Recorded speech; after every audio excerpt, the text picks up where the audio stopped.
Welcome. Thank you for joining us for First Person Conversations with Holocaust Survivors.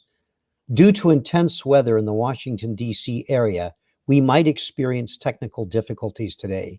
We thank you in advance for your patience should an issue arise. My name is Bill Benson. I have hosted the museum's First Person program since it began in 2000. Through these monthly conversations, we bring you firsthand accounts of survival of the Holocaust. Each of our first-person guests serves as a volunteer at the museum. Jewish Holocaust survivors are those who were displaced, persecuted, or discriminated against due to the racial, religious, ethnic, social, and political policies of the Nazis and their collaborators between 1933 and 1945. This included inmates of concentration camps, ghettos, and prisons, as well as refugees and those in hiding.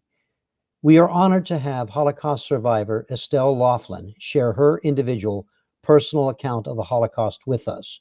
During our program, please send us your questions and let us know where you are joining us from in the chat. Estelle, thank you so much for joining us today. We are just thrilled that you are our first person. You have so much to share with us, Estelle. So we'll get started. Please tell us about your early life in Warsaw, Poland to get us started. I was born in Warsaw, Poland, to a happy middle-class family. My father was a jeweler. His workshop was attached to our apartment, and he was always available to me. He taught me to be reflective and kind. My mother was feisty, romantic, and very compassionate, in spite of the fact that she was chased out from a shtetl in Belarus during a pogrom. She still spoke about the Russian people as being a suffering people. Although anti-Semitism, outbursts of anti-Semitism were common in Warsaw, Poland, still Warsaw glows in my selective memory in golden radiance of lilac trees against open blue skies, rich sounds of good neighbors, kindness and trust and love. And Estelle, you had one sister, is that right? Right. How could I have omitted that? She was a year and a half older than I was, and she was my playmate and role model. Frida. Estelle, 82 years ago today, on September 1st, 1939, the Second World War began when Nazi Germany invaded Poland. You were just 10 years old at the time. Please tell us what changed when the German army marched into Warsaw less than a month later, as we see here in this photograph, and their occupation of Warsaw began. Immediately, my life changed beyond recognition. My once peaceful streets were now patrolled by foreign soldiers. They snapped whips in our homes and streets. They accused us of being greedy, yet they walked into our homes like common thieves and helped themselves to whatever they wanted to. They rationed all food, closed schools, and made books illegal. We had no electricity, no transportation, no telephones, and we couldn't reach friends even in an emergency. Radios were confiscated and newspapers were stopped the same day. We lived in a state of darkness, cut off from the world and everything that was taking place there. Estelle, please tell us when you were forced to wear a white armband with the blue Star of David, and you remember that. Oh, absolutely, yes. We had to wear an armband with a Star of David, as though my religion were an insult. You've shared with me in the past that children helped by keeping watch for German soldiers. They helped to hide contraband and do other things. Will you say more about that? Yeah, miraculously and gratefully, children remain children and play in the world of make believe. But children are also very wise, and and they uh, um, uh, they see right from wrong, and and so in time of war and need, children rise to to the occasion. So we used to play in the courtyard or in the streets, but we were also extremely vigilant to look out for a uniform. If we saw a Nazi uniform, we flew like a fury into the building and warned everyone, um, uh, Nazis are coming. And not only that, we would run home and help our parents hide contraband, such as white bread and books. And Mhm. yes, children were extremely vigilant, and children are extremely wise and resilient, and they rise to the occasions. Mhm. Estelle, before we continue, I want to acknowledge, and I think you'll be excited to know that we have viewers joining us from Arizona, Mississippi, Washington State, and other places in this country, as well as international viewers from Prince Edward Island in Canada, Melbourne, Australia, and Malaysia. Estelle, in October 1940, the Germans established a ghetto in Warsaw and moved all Jewish residents of Warsaw and the surrounding towns into that ghetto, including your family. The 1.3 square mile ghetto was now inhabited by more than 400,000 people and was enclosed and sealed off from the rest of the city. Please tell us about your life in that ghetto. They built a thick wall around us and filled the ghetto with people driven out, Jewish people driven out from the surrounding area. Most came on foot, often without a penny in their pockets, and often without shoes on their feet. The place was so crowded that approximately like 10 people per room would average. And we had to pay for that wall too. And also there was not enough food, there was not enough shelter, so people died of cold and starvation and illness in the streets. People covered the bodies of dead children with posters saying, "Our children must live. Children are the holiest things." Estelle, you just mentioned that Jews were forced to pay for that wall, which of course we see in this image. Will you say a little bit more about that? Well, first of all, as I look at that picture and I see the people standing at the wall and smiling, I don't ever remember anyone. Perhaps that was during the construction of the wall. Nobody felt safe to stand that close to the wall, and certainly not to glance over it without having your head blown off.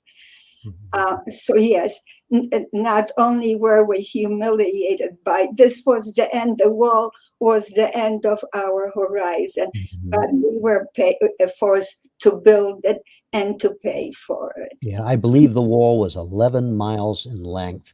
Estelle, tell us about your father and his love of books. So in this inferno, now, some people sometimes ask me, and ask probably other survivors, why didn't you fight back? But we did fight back. There was an immense moral resistance.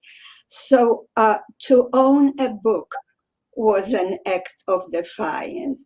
And my father, punishable by that, this was a capital crime. And yet, all over the ghetto, people had secret libraries. My father had a stash of his favorite books by Yiddish authors, by Sholem Aleichem, Sholem Asch, and Isaac Peretz. Nights, windows blinded with dark covers to keep our existence secret. My father would pull out his books and read to us. Uh, by the we had a flickering carbide light. We had no electricity. Our room felt like a capsule of paradise, separating us from the deadly quiet outside our windows. Estelle, just to make sure our audience heard you correctly, not only was owning a book an act of defiance, it also meant risking one's life to have a book, which is incredible. Not only one's life, but the whole families, The and whole families. or maybe even everyone in the building, and maybe even everyone in the street. The Nazis were very good in keeping people in fear, and like they were demigods. They controlled our lives completely. And despite that, you've shared with me that there was the ability among those of you in the ghetto still to celebrate holidays and celebrate some form of culture. How did you manage to do that? That was our form of resistance, our form of holding on to our humanity. Guns hovering over our heads did not stop us from celebrating holidays. We pulled the window shades down and we celebrated. We even had theaters. Imagine theaters when there was no bread. There was a wonderful writer and historian in the ghetto. His name was Chaim Kaplan, and he said, "It is strange that when we don't seem to need it at all, we need poetry more than we need bread." And it is true. I think that our ability to think for ourselves, our ability to create, is our godliness. Still, despite schools being formally closed, of course, did you have the opportunity for any school learning? We didn't have an opportunity, but we created the opportunity. The parents said, children above all. Some parents, the food was rationed, and very little food was really allowed. Yet some parents traded their bread for tutors to teach their children. I remember my mother saying, we went to, I'll describe the place where we went for our tutoring. I remember my mother saying to my father, "Isn't that crazy? We don't know if we'll see another sunrise, and you think of sending them to risk their lives and our lives for tutoring." And my father said, I remember them whispering that, and my father said that maybe the only childhood will be able to give them, and we must risk. So down the street, there was a hidden little house behind tall hedges, and this is where we ran every morning, hiding our books, that whatever we had under our clothes, knowing that if we would be caught, we would be shot and the people we loved would be killed. So we ran into to open that little fence door and walked into that small building and into the room where our wonderful teacher, Pani Marisha, waited for us. The room was bare. There was not a picture in the room. There was not a scrap of teaching materials, just a few children sitting in front of the of Pani Marisha. And she held, her voice embraced us, her enthusiasm everything about her is unforgettable to me. She uh, uh, so had some records that played to us, a few books that she shared with us, and made us see in our minds things that did not exist there for us, yet she brought to life, to our imaginations, beauty and love and security. The moments that we were there, we forgot about our miseries. It was our little paradise. And this school existed for maybe a year and a half. And I remember also she found some seeds, and we planted outside. We found a little soil, and we maybe took stalks of beans, and how proud we were to see the little sprouts. Yes. So there Estelle, was goodness. you've mentioned that food was scarce. How did you manage to get food and otherwise survive in those conditions? Right. So the food was ration, and uh, I think that we were allowed about 1/10 of the minimum uh, calorie daily requirements. So you could not survive, and a majority of the people, the street was strewn with corpses. It was so ghoulish. I remember looking at them and saying, "Oh, I don't want to die that way. I don't want my mother or father or my sister or my friends to die that way, with nobody crying." It was overwhelming. It was littered. In fact, there were carts that would go down the street and collect the corpses. And yet we had books, and yet we had theaters. That's how we held on. And secret school, that's how we held on to our humanity and to meaning. And I think I lost the trend of my No, thought. Estelle, you're exactly a great point because first I want to remind our viewers to please share any questions you have for Estelle in the chat. And we have a couple of questions that come in. In fact, exactly what you were talking about. Julie says, "Thank you for sharing your life experiences. Do you remember what the children were taught in the secret school?" And of course, you were just telling us about that. Yes. We were taught to hold on to our soul, to hold on to values that the universe depends on. Just the fact that they juxtapose, that just to make us aware that there is a line between the worst and the best in us, was essential. Still, before I move on to my next question, we have another audience member question for you, and this is from Stephanie.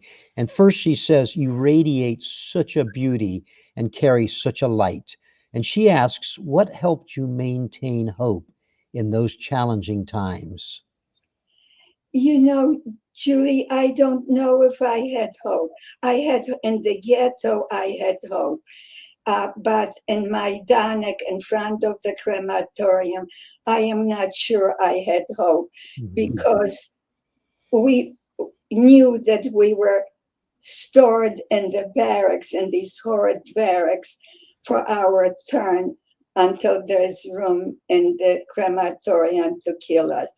But I know that I wanted to live. There is a miraculous current in all of us, that the want to live. You know, it was in the deepest depths of suffering that I recognized the glory of a rising sun, and the sanctity of simple life, of friendship, of of talking like we do right now. Right. I think the exist that I the existence, knowing that this is real, helped me, helped, kept me alive.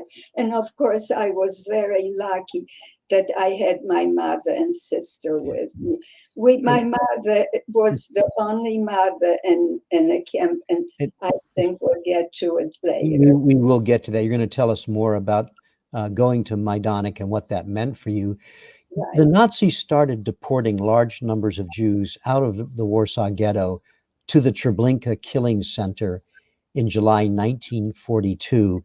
For a period of time, your family was able to avoid deportation. Tell us how that was possible. How did you avoid that?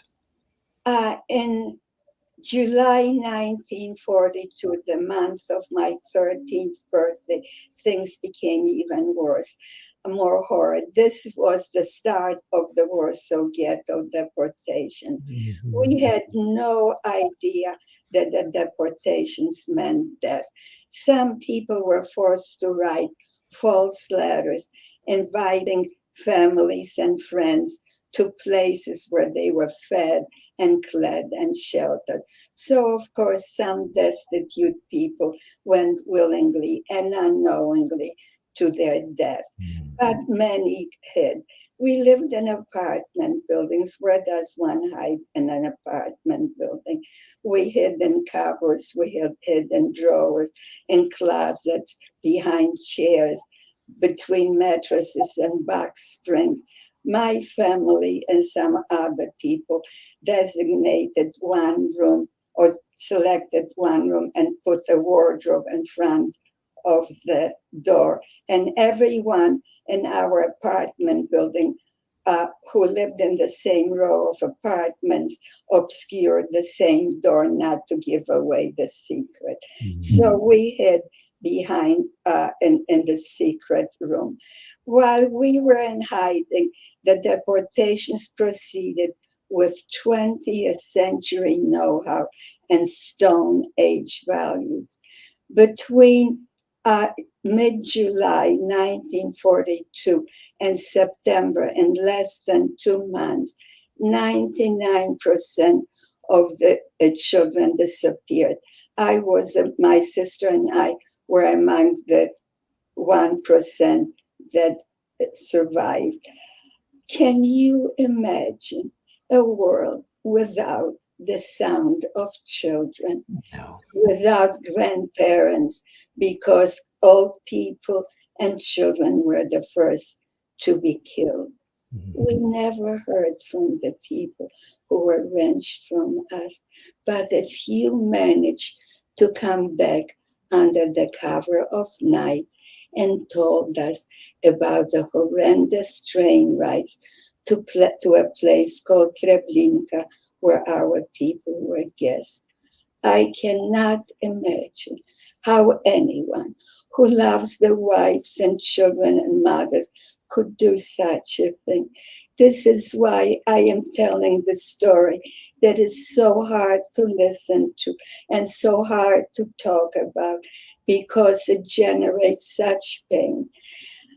And I believe this is why the the audience is listening here today, because we need to be reminded from time to time that human beings are capable of great cruelty. And in seeing that and recognizing that, appreciates so much more the value of life. The world is one family. Yeah. If the dignity of any human being is tarnished, all of humanity is diminished.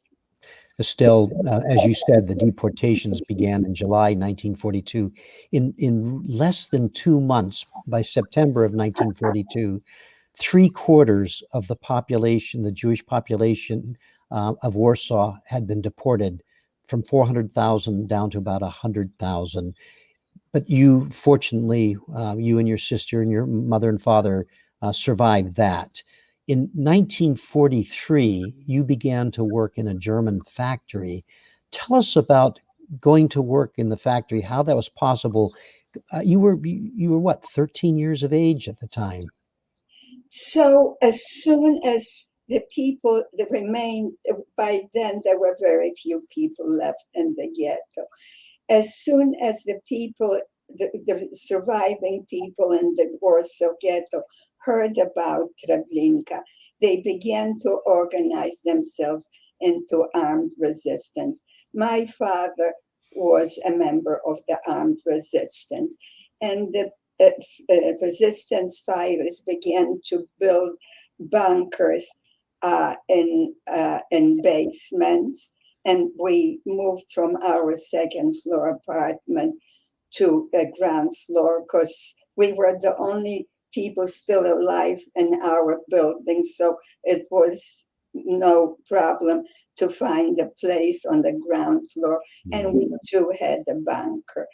Estelle, And also the freedom, the resistance fighters dug tunnels for navigation between the bunkers, and also to get uh, under the wall to the Christian side, to get from the Polish people, from the Polish underground arms, and they also used the sewers a great deal. There was a lot of navigation using the sewers. Estelle, before we turn to the full fury of the Warsaw Uprising, you went to work in this factory. Tell Right, us tell us how that came about and what you were doing.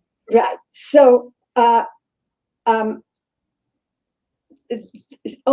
most of the people were deported. The buildings were empty. There was such there were so few people. If I would walk out from our courtyard to stick my head out to hear the a familiar voice, all I could feel was silence. The silence was palpable.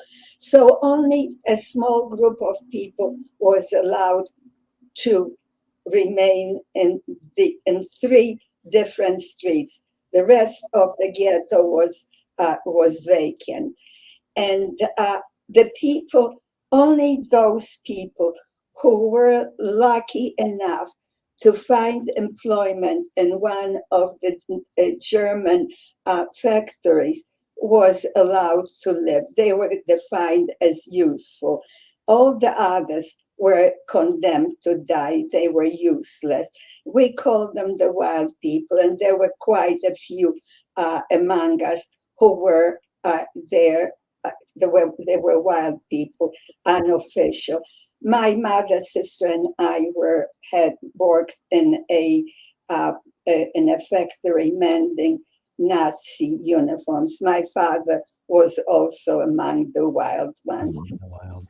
Mhm. right? And so they were busy getting ready for to for resistance if deportations would occur again. Estelle, before we turn now to the uprising, just want to read you a comment from one of the viewers. She's from Rebecca. Rebecca says, "You are one of the strongest women I have got the privilege to listen to. Thank you." Thank you, Rebecca, very much. You were still in the ghetto. Now it's April 1943 when German forces entered the ghetto to begin deporting the remaining inhabitants. In response, Jewish resistance fighters fought back in what is known as the Warsaw Ghetto Uprising. So tell us about what happened to you and your family. You had the chance to say a little bit about the work that was going on underground, literally, to prepare for the resistance. What did this mean for you and your family, your mother, your father, your sister, and you?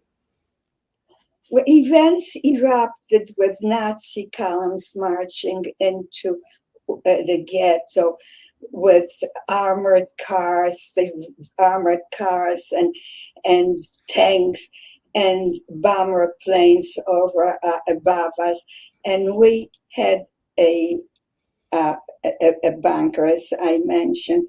So we opened the trap door, the secret trap door, stepped down the flimsy ladder into the bunker, pulled the trap door down. I felt banished. Mhm. This is not a photograph of your bunker, but Right. tell us about this. Well, the ceiling pressed down on me, the damp walls closed me in. The flickering of the carbide light was our substitute for the sun.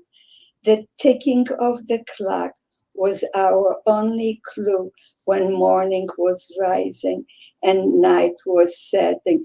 The few people who shared the bunker with us was my whole nation. How I miss the open horizon, the blue crispness of day. And while we were in this netherworld, fighting broke out in the streets, facing a 20th century army armed from head to toe, facing armored cars and tanks and bomber uh, uh, planes was a handful of uh, of poorly clad, poorly fed, poorly armed freedom fighters. They climbed out from the tunnels, climbed up on rooftops in front of open windows, in front of tanks, and lobbed Molotov cocktails and whatever else they had, very little, of course. It is noteworthy, Bill, that it took that handful of freedom fighters longer to battle than it took for Poland or for France to capitulate. Estelle, as you've described, this poorly armed, poorly clad, poorly fed, as you said, group of resistance fighters held off the German army for nearly a month. But eventually, of course, the Germans began to accelerate their efforts and began to destroy the ghetto, literally building by building. And eventually they got to your building. What happened to you? Well, at some point, a grenade was thrown into our bunker, and there was not a corner to hide anymore. In an instant, a horde of barbarians were upon us, and they chased us out into the street. The ground beneath us trembled. The air thundered with detonations. Flames, enormous bomber planes, warplanes were dropping incendiary bombs. Flames, enormous tongues of flames, were licking the sky and painting it in otherworldly colors of iridescence. And they marched us, our lips were parched from thirst and dust, and the people in congealed blood. Amazing how much suffering human beings can take and remain human and compassionate. And they marched us to uh, freight to the deportation station and If, loaded us if, onto freight trains. Still, if I could draw our attention back to those two photographs that we just saw, if that possible to get them back up. These are historical photos, but they are of the Warsaw Ghetto. These photos are of the first one was of survivors being pulled out of the bunkers and surrounded by soldiers, and then of course in this next picture, just as you described, the flames everywhere. You can see the flames. But uh, of course, it does not show that it was truly hell, but the colors were so spectacular. I'd like to share something that maybe is not very relevant, but very relevant to me. Uh, at some point, when we were loaded onto the trains and the Nazis were pelting the train just for the sport of it with bullets, and so we would look through the bullet holes, and it was so spectacular. And I remember I was so frightened. And I remember frightened for my father, for my parents, and myself.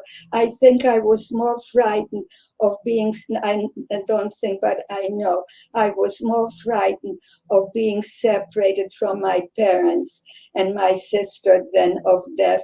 I didn't know what death was, but I wanted to make the transition, holding on to their hands. And at some point, my father said, I could never, who could imagine that hell could be so spectacular?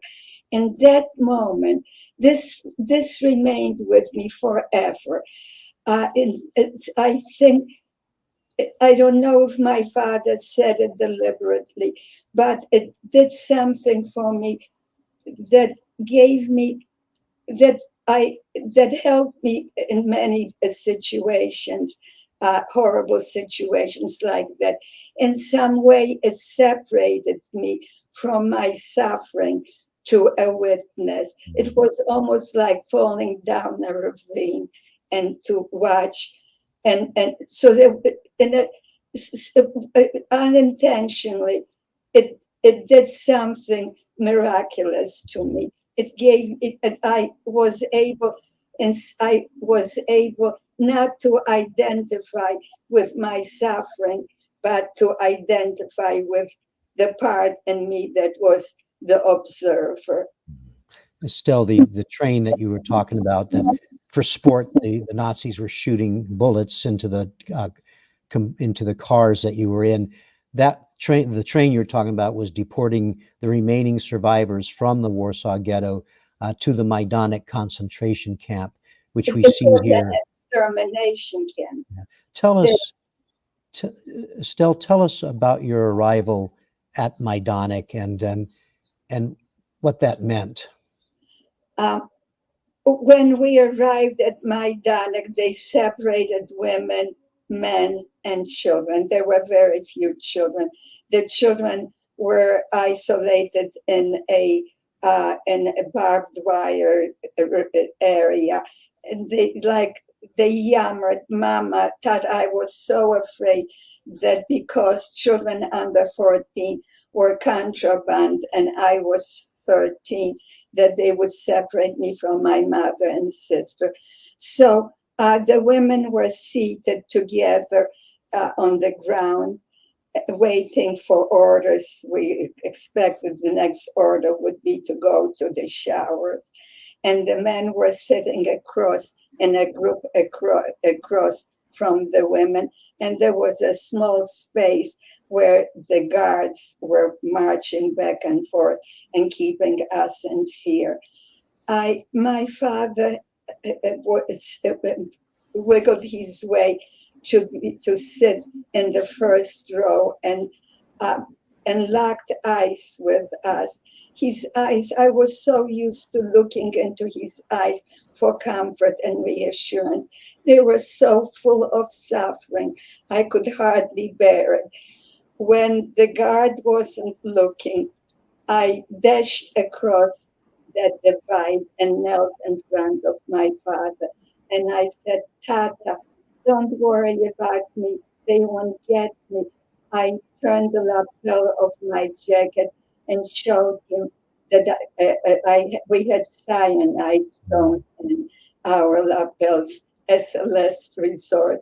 And I said, Tata, remember, I have cyanide. He looked at me and he said, no, you must live. And I live. Still, that was the last time you saw your father. Um, That was the last time I saw my father. But but he lives in me.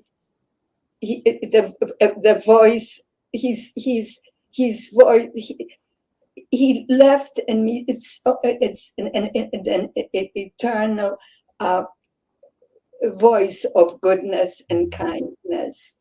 And that too was a way of holding on to our humanity. Is the faith that there is good and kind. Estelle, if you don't mind, you had a photograph of your father after he was gone. Tell us what happened to that photograph. I had a photograph of my father. My father was extremely dear to me. And so I hid the photograph. The only thing I held on was between under the lining of my shoe, where that little lining that covers the sole of the shoe. So I put it under that lining, and so the soldier stopped me and he said, "What are you hiding?" I said, "I'm not hiding anything." He says, "You're lying. I know you're hiding something." So I thought, the picture is meaningless to him. I might as well tell him that's all I have. And I showed, so I showed him the photograph. I said, "Yes, I have, all I have is a photograph of my father." So he snapped it away from me. Just for the sheer act of the brutality of taking that from you. Estelle, with your father gone, now it's you, your mother, and your sister Frida, and you were selected for forced labor. What, once that happened, what was the daily life like for you and your mother and your sister? We worked from pre-dawn to late night. We worked in a ammunition factory. Um, uh, we were starving. There was a small distinction between slave labor camps and extermination camps. Majdanek was an extermination camp, which was purely a killing factory in the 20th century. Uh, and uh, and a slave labor camp. The camp too was enclosed by electrified barbed wire fences. The electrified barbed wire fence was the end of our horizon, except there was not a crematorium, but they worked us nearly to death. We completely isolated. The camp was surrounded by a vast no man's land, so we were completely isolated.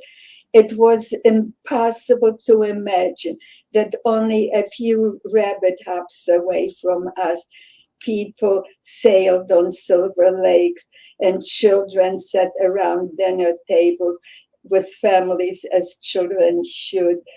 We had no idea if the Allies were winning or losing. So the only thing that stands out in my mind like a breath of air was when we were marched at gunpoint from the factory to the barracks was a patch of sky.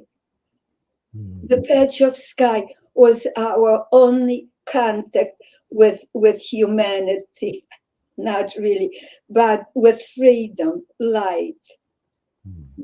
Still, after you'd been in Majdanek for 3 months, there was an incident with your sister, and tell us about that, how you were able to stay together. The incident with my sister was kind of complicated, and I'll point out that more of it is in the book that I wrote, Transcending Darkness.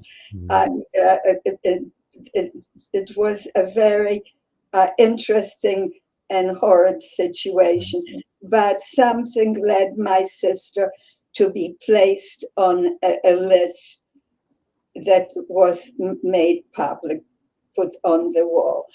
Uh, we were absolutely sure that everyone who was placed on the list was designated for the gas chamber.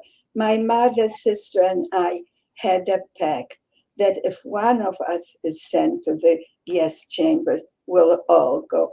So the only logical thing for my mother and me to do was to trade places with two other women who also were on the list and who hoped to see another sunrise. So the following day, when the three names were called, there were more people, but the three names, my sister and the two women's names that we traded place with, were called, we reported, absolutely sure, beyond any grain of doubt, that we were being marched to the crematorium. Instead, they marched us to a train and they took us to the camp in Skarżysko. And what was it? What were the conditions like for you in Skarżysko? We worked from early morning till late. And in Majdanek, there was no, and I may have not followed or in Majdanek that we did slave work. We just dug up turf from one place and replaced it in another place, and then completely meaningless work. Sadistic, meaningless work. In Skarżysko, as I pointed out, we worked in a ammunition factory from sunrise to sunset, and as I described, there was also an electrified barbed wire fence and towers with sentries who were watching with beams of light every step we went. And we slept in barracks on one plank, maybe 20 or more women squished together like sardines. We had no blankets, no mattresses. We were covered with lice. I don't remember having a comb or a towel. Estelle, from Skarżysko, you were forced to move again in the summer of 1944 to another labor camp at Częstochowa. And from there, you would end up being liberated in January 1945. Tell us about the night that you were liberated. So one night, a miracle happens. We hear a bombardment, and this was January 1945, and from September 1939 to January 1945, we were so completely isolated and had no idea whether Allies are winning or losing. And then we hear that rumble of detonations and heavy artillery. And every time the bombardment paused, we said, oh, please don't stop. Dying by Allied bombs would be such a dignified death. And that night, we were liberated. Our euphoria and our fear and our helplessness, we were liberated by the Russian army. Are indescribable. This was January 1945. Bitterly cold, yep. Yeah, Poland is very cold. The ground is covered with snow and ice. All we had on is a loose kaftan, no underwear, no stockings, no scarves, and just a kaftan and wooden clogs, covered with lice and mange, looking so dreadful. And we were so afraid. We wanted to run. This was the front line. What if the Germans come back? Yeah. We wanted to run, but we just couldn't. We just shuffled out of the camp, afraid. In fact, we thought maybe it's a ruse. We couldn't believe it. the thought of this being a ruse was ridiculous, but we were so afraid to believe it. And so we shuffled through the no man's land that encircled the camp. And then we hear Russian voices, and we hear tanks and Russian voices. So we rushed to them. Oh, as though we see Messiah. And we said, oh, do you know how long we've been waiting for you? Oh, with such gratitude. And they held up a hand and they said, sorry, we still have a war to fight. And indeed they did. The war didn't start, wasn't over till May. And they looked at their watches and they told us that it's still war, and that the curfew is still in effect, and that we better find a place before nightfall. I don't know if I was more afraid of dying of cold in the street than being arrested for breaking the curfew and be thrown into into jail. So we shuffled forward. No place to go, not a penny, not a home to return to. Warsaw was completely destroyed. Homeless, penniless, and stateless. And we shuffle like that, and nobody, and people look at us and they draw away from us. So nobody wanted to have anything to do with the Jews from concentration camp. And yes, I'm sorry. Still, I know we're now going to we're going to skip over so much more that you endured with your mother and your sister, although fortunately we were able to stay together. Following your liberation, the three of you together would make your way in an incredible journey through Poland, Czechoslovakia, and Germany, and eventually were able to immigrate to the United States in 1947. We have a video question from one of our viewers, from a student, Evelyn, from Fairfax, Virginia. A question she has about your immigration to the United States. So let's hear from Evelyn. Hi, my name is Evelyn, and I'm a student from Fairfax, Virginia. Estelle, I was wondering how you felt about moving to the United States after your experiences in the Holocaust. Estelle, Evelyn asks how you felt about moving to the United States after what you experienced during the Holocaust. Thank you for your thoughtful question, Evelyn.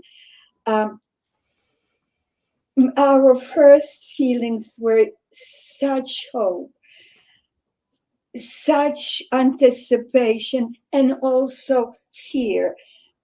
We didn't speak the language. We had no money.